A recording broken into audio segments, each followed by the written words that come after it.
Tabarakalladzi biyadihil mulku wa huwa ala kulli syai'in qadir. Asyhadu an la ilaha illallah wa asyhadu anna Muhammadan abduhu wa rasuluhu sallallahu alaihi wasallam. Allahul ladzi khalaqas samawati wal arda wa ma bainahuma fi sittati ayyam. Assalamualaikum warahmatullahi taala wabarakatuh. So, alhamdulillah, ipagpapatuloy natin ang nakaraan na kung saan ay ginawa nating dalawa ang paksahin sapagkat medyo mahaba ang paksa natin sa science patungkol sa kalangitan. At ang paksahin ito, gaya ng sabi natin, Muslim lang ang tanging nakakaalam nito. At mahirap lunukin ito ng mga hindi mananampalataya sapagkat ito ay may kaugnayan sa mga bagay na hindi nakikita. At walang scientist na nakakaalam nito sapagkat hindi nila kayang arukin ang kabila ng mga langit. Okay? So that's why Muslim lang nakakaalam nito. But sa gayon pa man, kung ito ay loloobin ng Allah subhanahu wa ta'ala sa mga hindi mananampalataya, magbibigay sa kanila ito ng malaking knowledge at kapakinabangan na kung saan ang Islam ay very amazing religion, kung saan maging ang mga bagay na hindi nakikita ay naituturo sa pananampalatayang ito. At ito naman ay totoo. Niya lamang ay kaunti lamang sa mga bagay na hindi nakikita ang itinuro ng Allah subhanahu wa ta'ala sa mga kamusliman maging kay Propeta Muhammad sallallahu alaihi wasallam. At tayo walang alam sa mga bagay na ito, mga bagay na nakalingido, hindi nakikita, maging ang Prophet sallallahu alaihi wasallam, maliban lang siya tumatanggap ng revelasyon. Okay? So ang Allah subhanahu wa ta'ala lamang nakakaalam nito. Kaya kung bakit natin ay sasalaysay ito'y mula sa Quran at Sunnah ng Prophet sallallahu alaihi wasallam, kaya natin na isasalaysay dahil sa revelasyon mula sa nakakaalam ng lahat ng bagay ng kanyang mga nilikha, nakalantad man o nakatago. So nakaraan, pinaksa natin patungkol sa kalangitan, ang pagkalikha ng 7 kalangitan sa loob ng 2 araw. Pagkatapos muna ng 2 araw ng preparasyon ng kalupaan, ang Allah subhanahu wa ta'ala nag-istawa at nilikha niya ang kalangitan, 7 kalangitan at lahat ng nasa itaas na yan, sama-sama na yan sa loob ng 2 araw. At sinabi natin, pinakita natin mga ebidensya, itinaas niya ng matayog ang kalangitan. Yan, nakikita natin, napakataas na ang kalangitan. Naalamin natin ngayon kung ilang distansya ba mayroon paglalakbay ito, ilang taon ang pagitan ng lupa at langit. Okay? So, itinaas niya ito at nakikita natin napakataas naman talaga nitong kalangitan. At ginawa niyang matatag, malawak, at walang poste. Wala itong haligi. Meaning na nakagawa lang ito, nakahang sa itaas. Walang poste ito. Okay? So, at wala itong depekto. Walang sira, walang siwang. Okay? Ang kalangitang linikha ng Allah subhanahu wa ta'ala. Perfecto. Bagamat may mga pinto ito, gaya na natapik natin. Kapag isinirado to, kahit konting siwang, hindi ka makakikita rito. Diba? Hindi ka tulad ng gawang tao, sayat sa gusto mo, may lilitaw at may lilitaw na gugit o siwang. Hindi maaring wala. Pero kapag ang kalangitan, ang siyang nagsara ng pinto, abay hindi mo makikita ang pintuan niya kung talagang hindi mo alam saan ba ang pintuan dito, hanapin mo, hindi makikita yan. Maliban na pag binuksan, ay may pinto pala dito. Ganun ha? So meaning, perfecto, walang siwang to, ang kalangitan, walang sira. Okay? At mayroon to mga pintuhan dahil ng tinapik natin nakaraan. At maraming anghel ang nasa loob ng mga kalangitan, maging sa ilalim ng unang kalangitan ito. May mga anghel diyan, okay? At ipagpapatuloy natin ngayon sa araw na ito ang patungkol sa kalangitan. At mayroong kaugnayan dito, siyempre, okay? So ituloy natin ngayon. Ang kalangitan ay may mga anghel. Ang topic na natin nakaraan, may maraming anghel. Yung mga nagtatawap doon sa Baitul Ma'mur, 70,000 every day. Hindi na makakaulit yun kailan pa man hanggang sa madurog o magunaw ang mundong ito. Ang mga linikha. Ganun karaming mga angels. Okay? So now, ganun din ang mga kalangitan. May mga bantay. Kaya nga mayroong gate eh. Dahil ang mga anghel na ito ay nagbabantay sa mga gate ng kalangitan at may nagbabantay din sa ilalim ng unang kalangitan. Hindi lang mga gatekeeper ang nagbabantay sa mga pintuan. Alam natin, hindi ka makakapasok sa mga kalangitan sa pintong ito, maliban mayroong kang pahintulot sa Allah subhanahu wa ta'ala. Kung ang Prophet Muhammad sallallahu alaihi wasallam, kasama ni Jibril alaihi salam noon, Isra wal Mi'raj, tinatanong muna si Jibril kung ito ba ay mayroon siyang mission kay Allah subhanahu wa ta'ala. Pag sinabi ni Jibril alaihi salam meron, doon pa lang bubuksan ang pintuan para sa kanila. O di ba? So meaning may nagbabantay sa mga pintuan, hindi ka pwedeng pumasok dito nang walang pahintulot ang Allah subhanahu wa ta'ala. Maging sa ilalim ng samaud dunya, ng per 7 na ito, may mga anghel dyan na nagbabantay. Ano kaya trabaho ng mga anghel na to? Bakit may mga anghel sa per 7 na ito? Okay? So unahin natin ang ebidensya. Okay? Ang mga anghel na ito ay may nandito nakadestino siya, unang kalangitan. Gaya ng sabi ng Allah subhanahu wa ta'ala in chapter 72, verse 8. A'udhu billahi minash shaitanir rajim. Bismillahirrahmanirrahim. Wa anna lamasna as-samaa'a fawajadnaha muli'at harasan shadida wa syuhuba. Itong mga nagsalitang ito, ni-reveal ng Allah subhanahu wa ta'ala, mga jin to mga jin. Meaning, ni-reveal ng Allah subhanahu wa ta'ala kay Prophet sallallahu alaihi wasallam, yung sinasabi ng mga jin na umaakyat sa taas. May mga jin na umaakyat sa taas. Nag-uumit sila ng batungkol sa balita galing kay Allah subhanahu wa ta'ala, especially in Quran. Kaya kung pahihintulutan ng Allah subhanahu wa ta'ala na makarinig sila sa Quran at dadalhin sa manghuhula at pagkatapos sasabihin ng manghuhula ang ganito, ay bago pa napunta sa Quran, nasabi na ng manghuhula, magkakaroon ng confuse ang mga tao sa revelasyon dahil kung sasabihin ng Prophet sallallahu alaihi wasallam yung bagay na ito, ay nasabi na ng manghuhula Maaaring hindi sila maniwala, mas maniniwala sila sa manghuhula. That's why binantayan ito ng Allah subhanahu, binigyan bantay ito ng Allah subhanahu wa ta'ala na mga anghel. At ang trabaho ng mga anghel na ito, ang sino man ang umakyat pang mga jin, nang ang Quran ay ibinababa ng unti-unti kay Prophet sallallahu alaihi wasallam, ang sino pang muling magtangka na makinig ng mga jin doon sa itaas, mang-umit ng mga balita, mang-umit ng revelasyon, papatayin sila ng mga anghel. Kaya sabi ng mga jin dito sa revelasyon na ito na sinabi ng Allah subhanahu wa ta'ala, wa anna lamasna as-samaa'a fawajadnaha muli'at harasan shadida wa syuhuba. At katotohanan aming tinangka, yan mga jin yan, na abutin ang kalangitan, ngunit ito ay aming natagpuan na napapalagiran ng mga mababagsik na tagapagbantay at nagliliyab na apoy. So ang mababagsik na tagapagbantay dito ay ang mga anghel at nagliliyab na apoy. Later, mamaya, ano naman itong nagliliyab na apoy na ito? So meaning, mayroon mahigpit ng tagapagbantay ang mga angel. At dati nilang ginagawa ito, ngayon hindi nila magawang umit. May mga angel na, bumabantay na, papatayin sila, pupuksain sila. That's why in another ayah, in chapter 72 verse 9, sinabi nila, narinibil ng Allah subhanahu wa ta'ala, sinasabi ng jin, wa anna kunna nakaudu minha makaidali sami' pamay yastami il'ana yajidilahu shihabar rasada. Shihabar rasada. Sabi nila, at katotohanan, kami noon ay laging nakaupo. Lagi kaming nakaupo roon. At handa para sa pakikinig, mang-umit ng mga revelasyon meaning. Ngunit sino man ang makinig ngayon ay makakakita ng isang nagliliyab na apoy na naghihintay sa kanya. So meaning, mayroon ding nagliliyab na apoy. Pakicheck mga Abdul Karim. So meaning, mayroon din nagliliyab na apoy. Bukod sa mga anghel, may nagbabanta, mayroon ding mga nagliliyab na apoy na pupupukol sa kanila upang sila ay patayin kapag sila ay nagtangkang umakyat at makinig pa. So hindi na nila magawang makinig ngayon, mang-umit na revelasyon dahil dalawang bantay, mahigpit na mga anghel at mga pumupukol na apoy na ito ay nanggagaling sa mga bituin.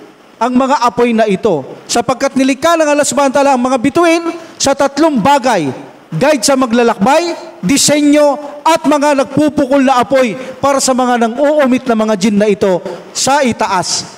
So ito ang pagkalikha ng mga bituin na nilikha ng Allah subhanahu wa ta'ala. Bukod sa nagbibigay ng liwanag, sila ay mga disenyo sa kalangitan. Boring nga naman ang kalangitan kung walang disenyo ang kalangitan. Kaya binigyan ng Allah subhanahu wa ta'ala mga ganyan, isa sa design para hindi maging boring ang nilikha ng Allah subhanahu wa ta'ala sa taas. At ang tanging unang kalangitan lamang ang mayroon nito at wala sa susunod na mga kalangitan na mga disenyo.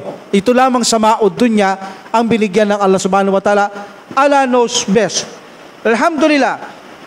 So in this situation, may mga bantay na mga anghel, may mga pumupukol na apoy para paslangin ang mga jin na ito kapag umakyat pa sila muli doon sa itaas.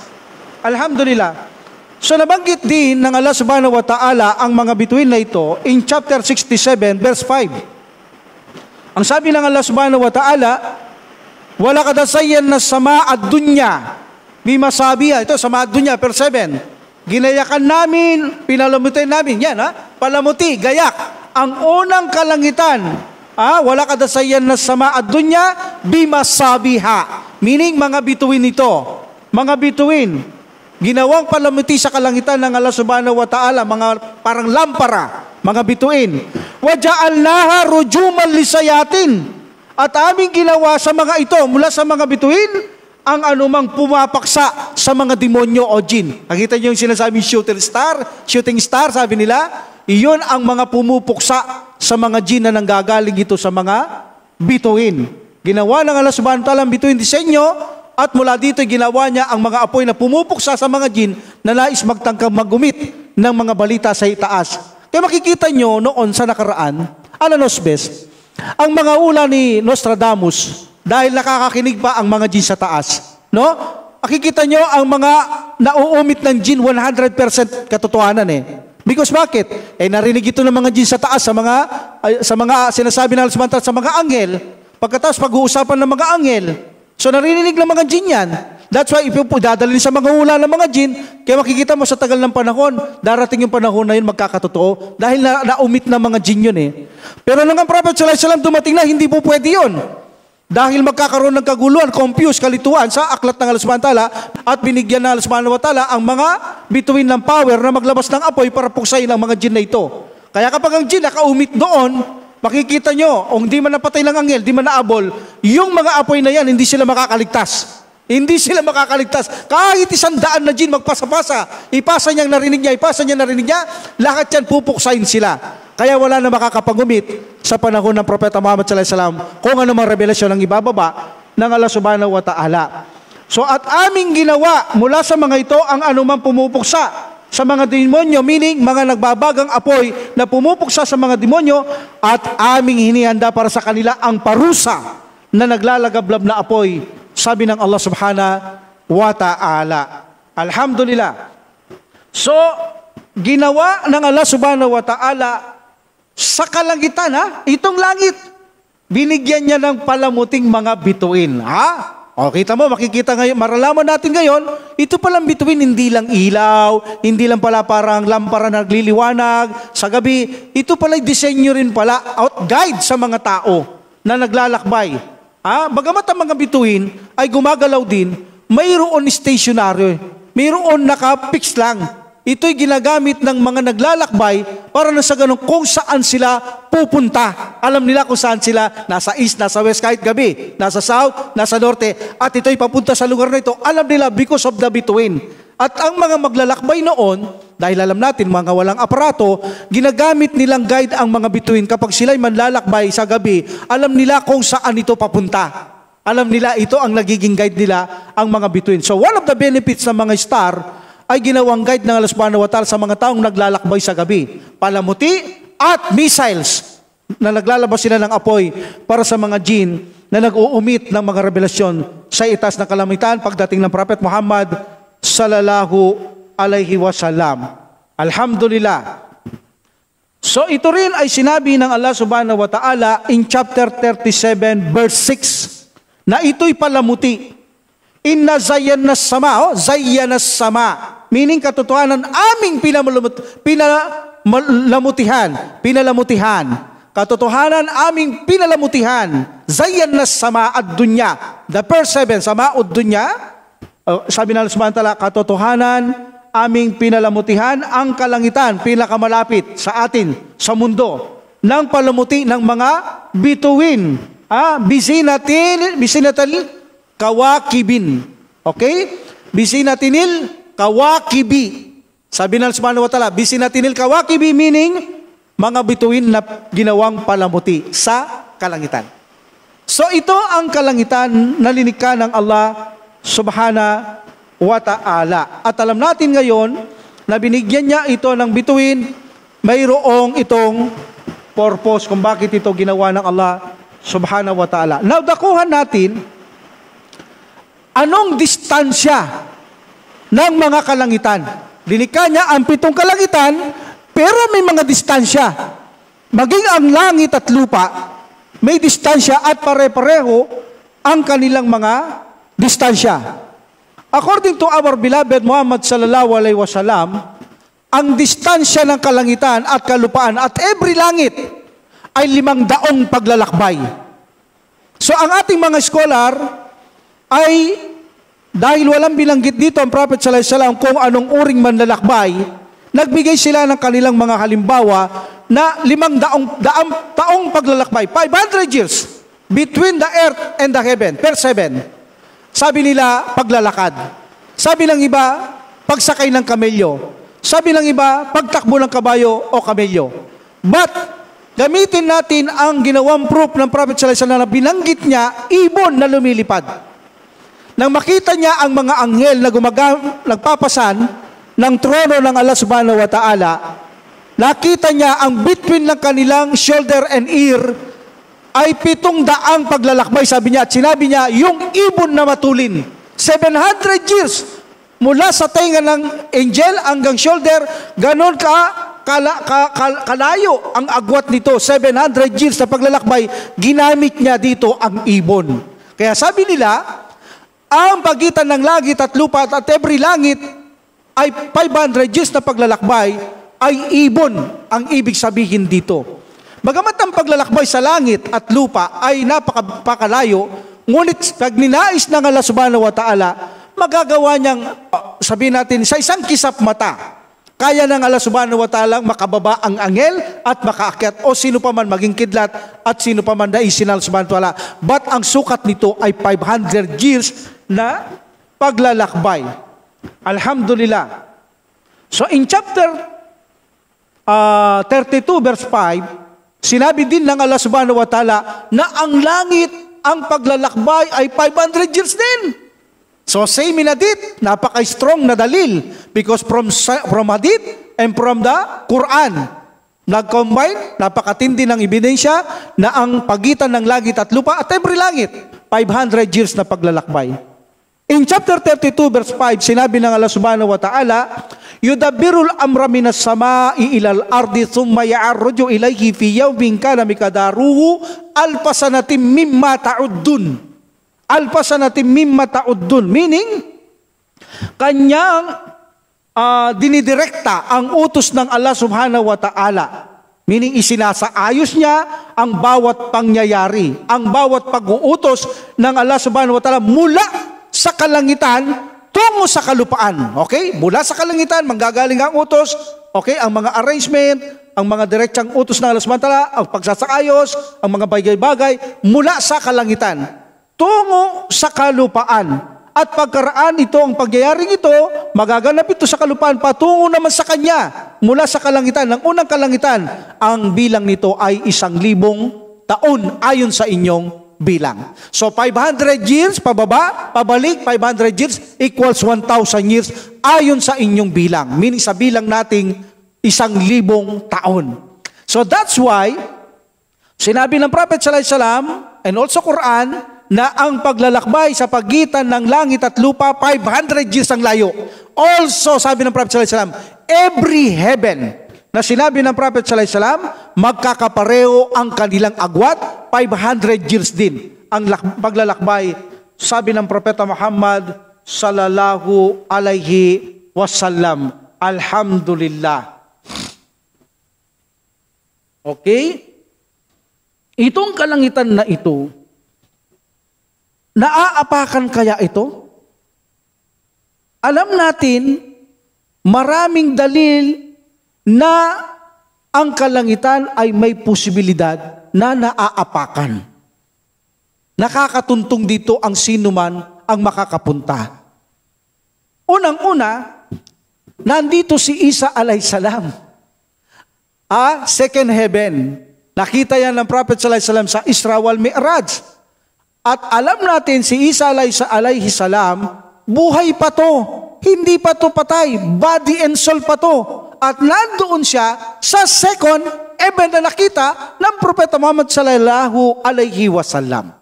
Di ba? Also, ang Prophet Muhammad sallallahu alaihi wasallam, nung mabot sila sa first heaven, nang pakita ng Allah subhanahu wa ta'ala ang mga kaluluwa. Kaliwat kanan kay Adam alayhi salam. Kapag nakita ni Adam ang kaluluwa na bagong arrive, namatay yung kaluluwa, dadal sa kaliwa, umiiyak siya dahil paparusahan. Kapag sa kanan, masaya siya dahil magkakaroon ng magandang buhay sa kabilang buhay. Nang makita ni Prophet sallallahu alaihi wasallam ang mga butas, tinanong niya si Jibril kung ano yung mga yon. At sabi ni Jibril, tingnan mo kung gusto mo. Ang Prophet sallallahu alaihi wasallam lumapit, nabanggit sa hadith, lumapit siya sa mga butas. At nakikita niya ang iba-ibang parusa at tinatanong niya kay Jibril alayhi salam kung bakit sila pinaparusahan ganun at sinasagot siya ni Jibril alayhi salam kung bakit sila pinaparusahan ng ganun. So pagkatapos may maririnig naman siya mga ibang butas, sabi niya lapitan mo, sabi ni Jibril alayhi salam. So in this situation, ang Prophet sallallahu alaihi wasallam, siya ay malinaw na lumalapit sa mga butas hindi sa paraang lumilipad, kundi sa paraang natural lamang na isang tao na lumalakad lamang siya. At alam natin, isa ang may posibilidad na lumilipad ang Prophet sallallahu alaihi wasallam o inilutang siya ng Allah subhanahu wa ta'ala nung ipakita niya ang buong paraiso.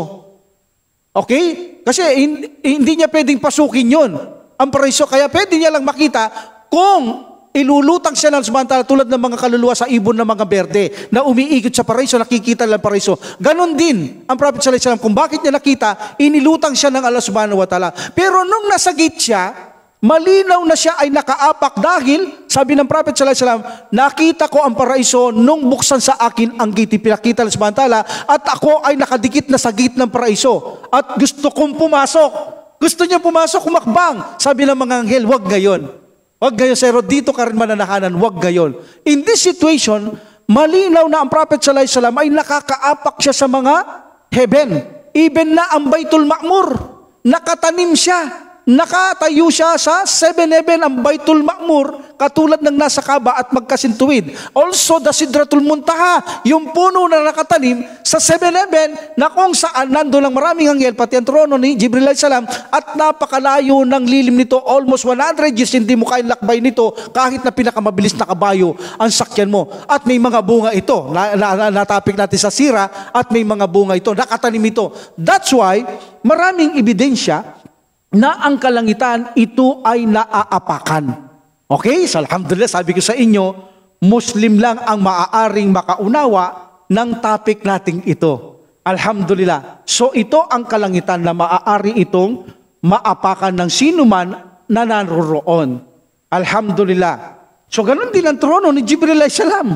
Nandoon sa ilalim ng puno ng Sidratul Muntaha. Doon nakalagay ang kanyang trono. At walang nasabi sa atin na lumulutang ang trono ni Jibril alayhi salam bagamat sila ay mga anghel na lumilipad. So nandoon ang trono ni Jibril alayhi salam. Kung trono ng Allah subhanahu wa ta'ala, hindi rin nakalutang yan Nasaan ang trono ng Allah subhanahu wa ta'ala? Nasa itaas ng tubig. Mamaya tapiking ko, nasa itaas ng tubig ang trono ng Allah subhanahu wa ta'ala. Maging ang Quran. Sinabi niya yon. Ang trono niya nasa taas ng tubig. Ang trono ng Allah subhanahu wa ta'ala. So ang trono naman Jibril alayhi salam nasa taas ng langit. Nakapatong sa 7 kalangitan sa ilalim ng puno ng Sidratul Muntaha. Alhamdulillah.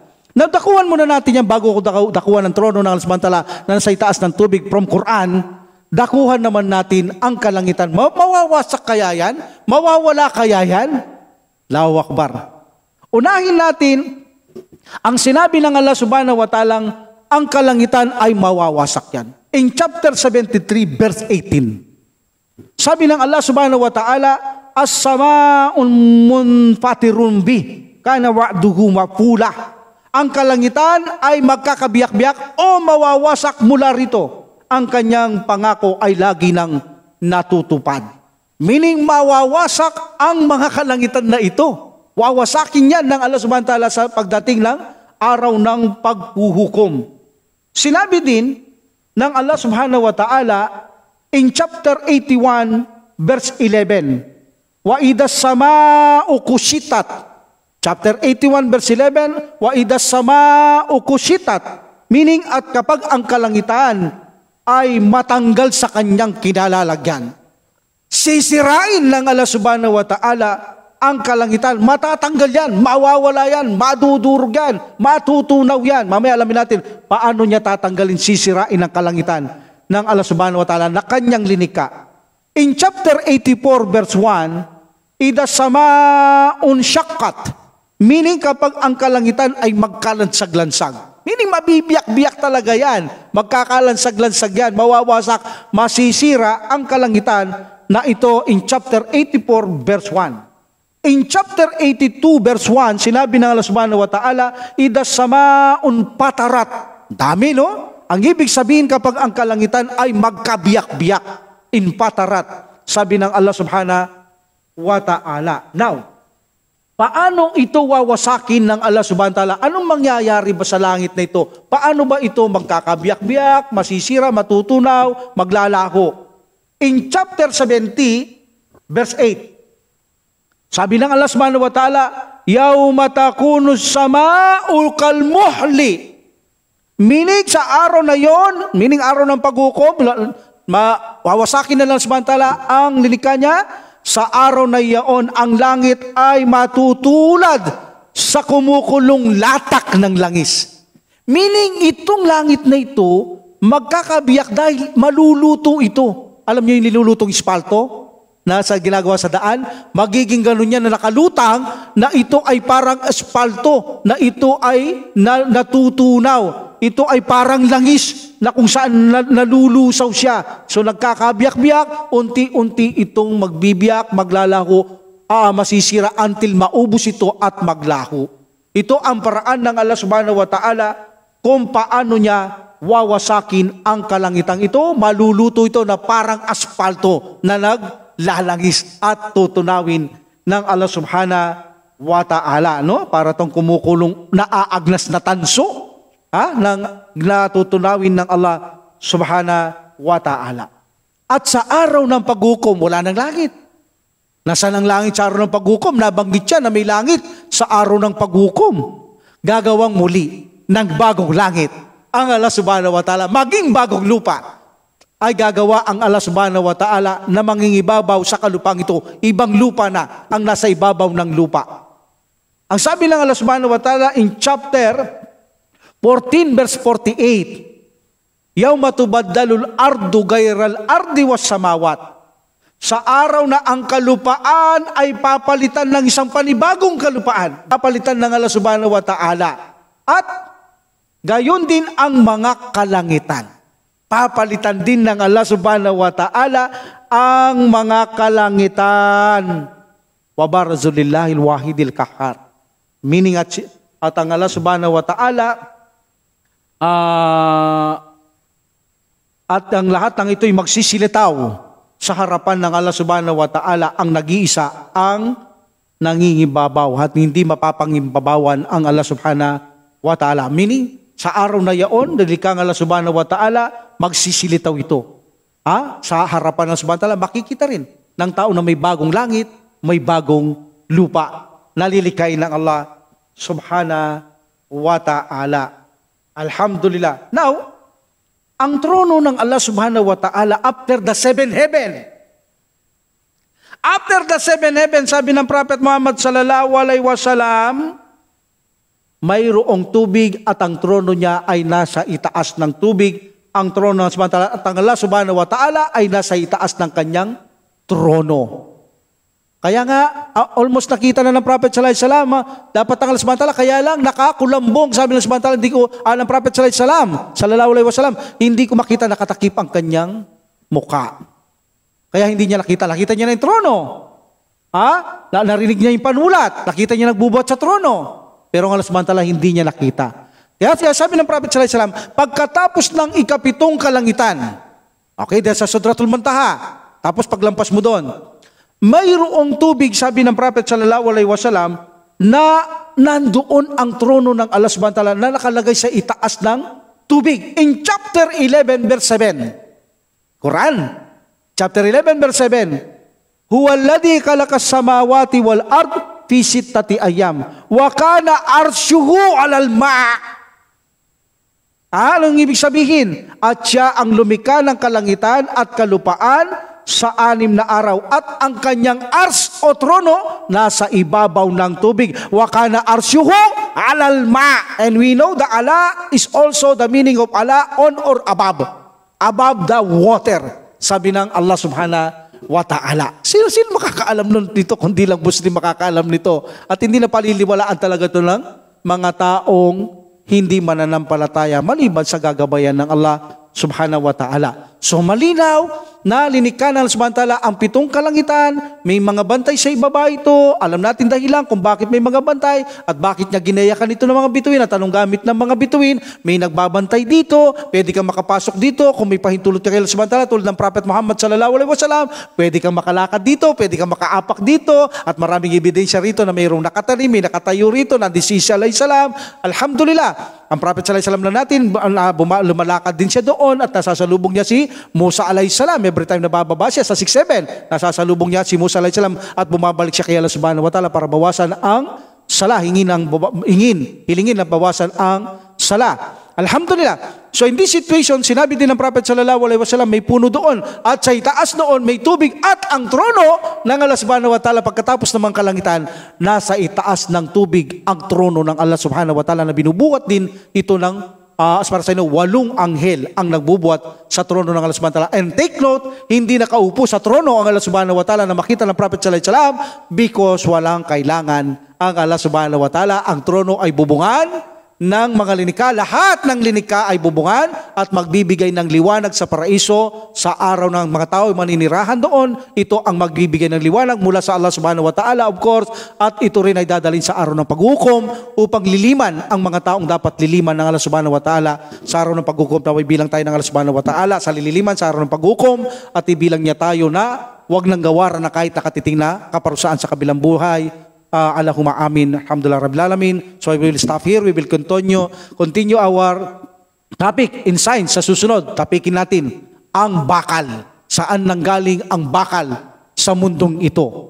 Alhamdulillah. Okay, wa akhiru da'wati alhamdulillah Rabbil Alamin wa salatu wa salam ala Rasulillah. Subhanakallahumma wa bihamdika asyhadu an la ilaha illa anta astaghfiruka wa atubu ilaik. Assalamualaikum warahmatullahi taala wabarakatuh. Waalaikumsalam warahmatullahi wabarakatuh. Allah